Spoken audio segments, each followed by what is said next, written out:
Sa kita di 2 aya, kung saan sa check din kolaborasyon ko GLW Foundation ta organisa Miss Teen Bikini. Aya pasano sa elihi Miss Teen Sunset Shack, e aya kino sa decidi di cambia konsepto un tiki, iya kuno si hopi aya si mira un certame di Miss Teen Bikini Aruba sumias, no sa decidi di bring back ku esaki. Dese aya kina nos tabay elihi Miss Teen Bikini 2018, Diabierna o.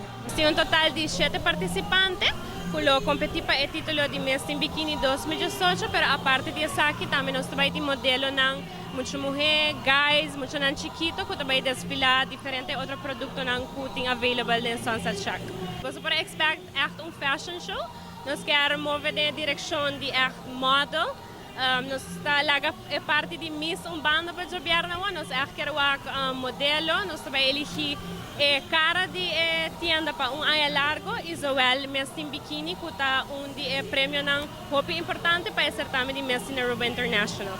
Nós, na primeiro lugar, organizar evento aqui para dar aporte na organização de GLW Foundation, que organiza Miss Teen Aruba International, que nos dá algo sumamente positivo, que é importante para o povo de Aruba vir e apoiar o hobby aqui, para sobrar menos tapisa, ora com nanta food base, que nós temos que apoiar nessa aqui.